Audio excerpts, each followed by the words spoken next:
Hi, this video will be about the Fourier transform of the derivative of a signal. So again, if we have the Fourier transform pair x of t and x of omega, a signal x of t and its Fourier transform x of omega, then the derivative of x of t with respect to t will have the Fourier transform j omega x of omega. Therefore, differentiation in time domain corresponds to a multiplication by j omega in frequency domain. This is an important result and it has many applications, but first let us prove this statement.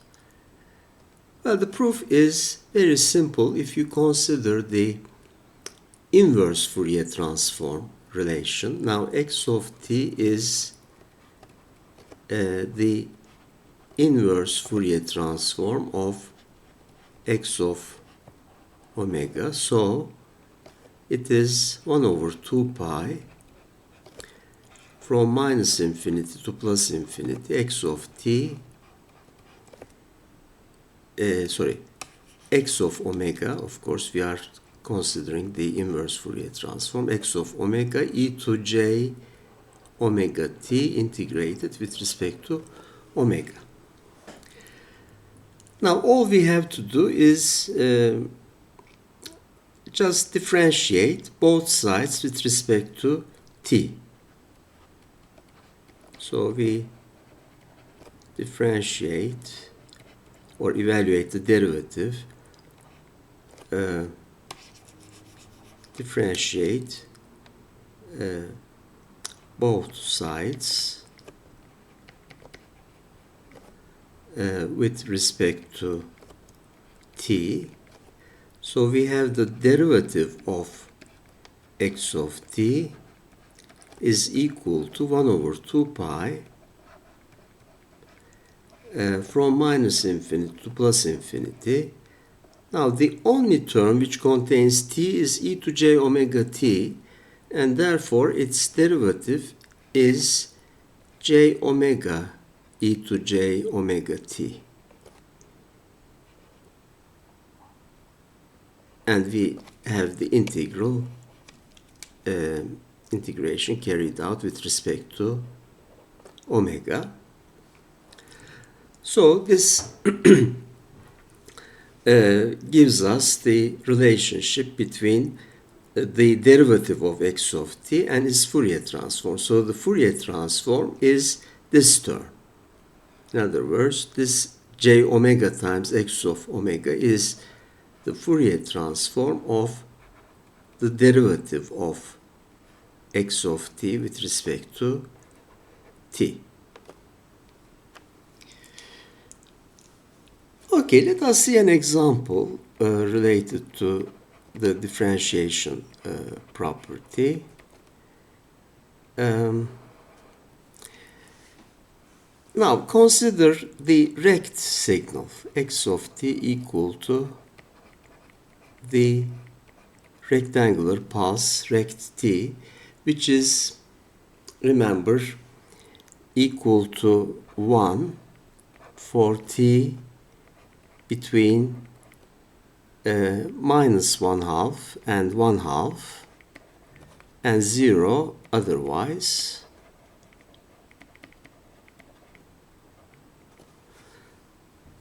So the derivative of rect t also, first let us remember the Fourier transform of rect t. So x of omega is a sinc of omega divided by 2 pi. Okay. Now remember, we can write down the sinc function as sine of pi omega over 2 pi divided by pi omega over 2 pi, or it is equal to sine omega over 2 divided by omega over 2.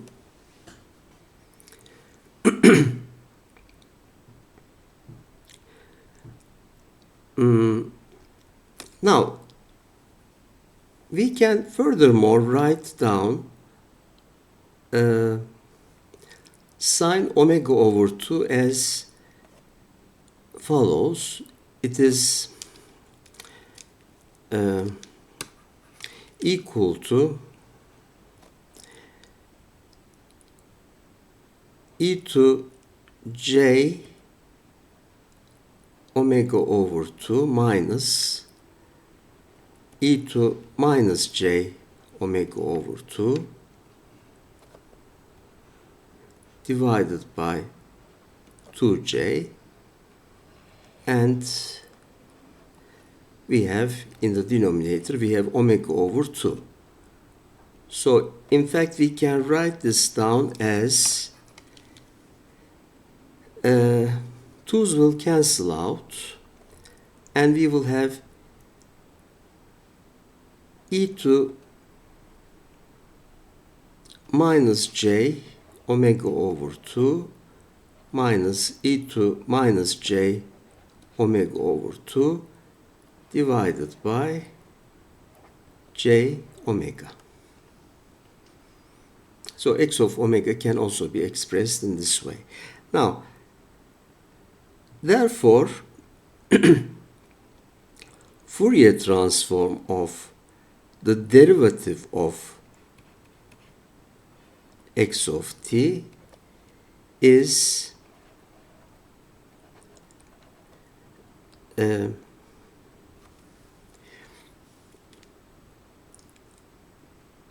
j omega times x of omega. So it is e to minus j omega over 2. Sorry, we have the first term is not minus, of course, it is plus. Therefore, it is e to j omega over 2 minus e to minus j omega over 2. Okay, so how can we interpret this result? Now, in the derivative of the rect signal, the derivative will be equal to 0 everywhere because rect t is either equal to 0 or 1. It is equal to 1 in the interval from minus 1/2 to 1/2. So its derivative there is equal to 0, and its derivative outside that interval is also 0 because it's already equal to 0. So the derivative will be composed of two impulses at minus 1 over 2 and 1 over 2. So the derivative of the rect signal is equal to, now when at t equal to minus 1/2, we have a jump from 0 to 1. Therefore, we have delta of t plus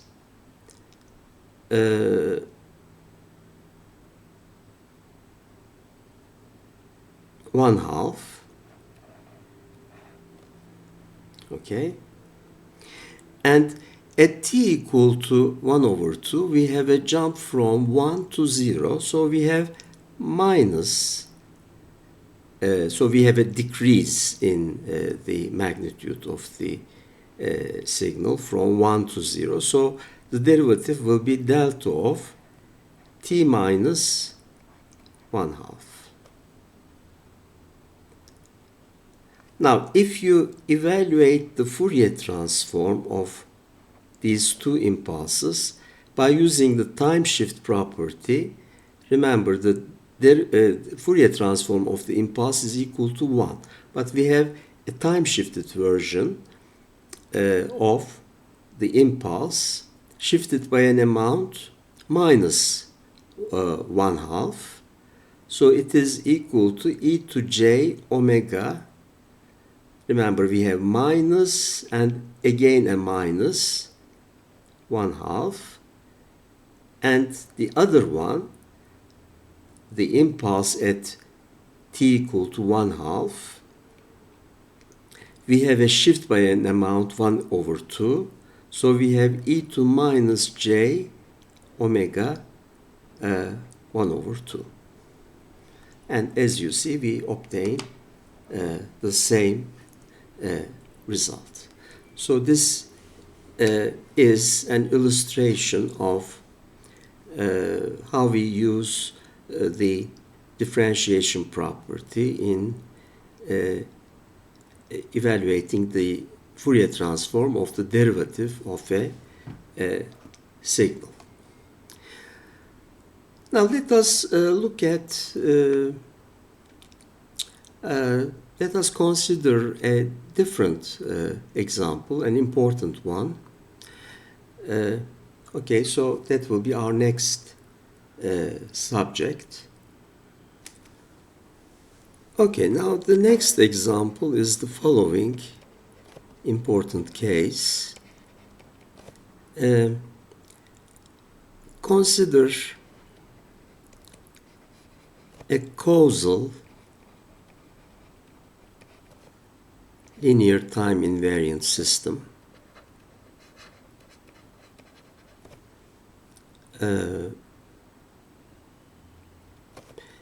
which is given in terms of this block diagram. We have the input x of t and the output y of t. This is the LTI system, the linear time invariant system, and h of t is the impulse response of the system.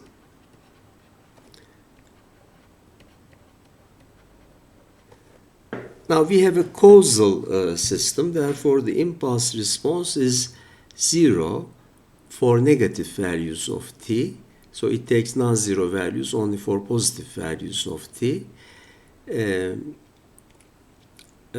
which is the property satisfied by the impulse response for causal systems. Now the input-output relationship, the input-output relationship in this case is given by the ordinary differential equation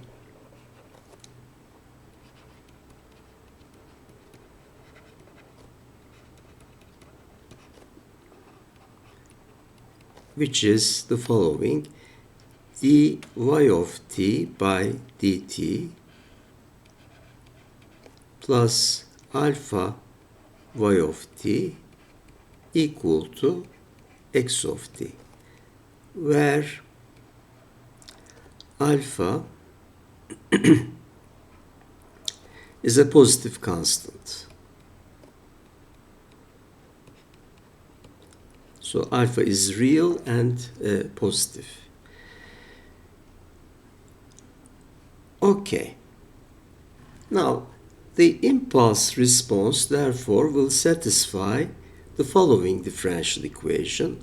So h of t satisfies the following differential equation: dh of t by dt plus alpha h of t equal to delta of t. Because the impulse response by definition is the output signal when the input is an impulse, is a unit impulse. So apply the Fourier transform to both sides. So take the Fourier transform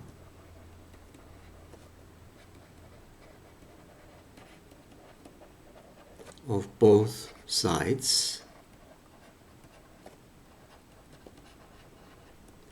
We have j omega times h of omega plus alpha h of omega equal to 1.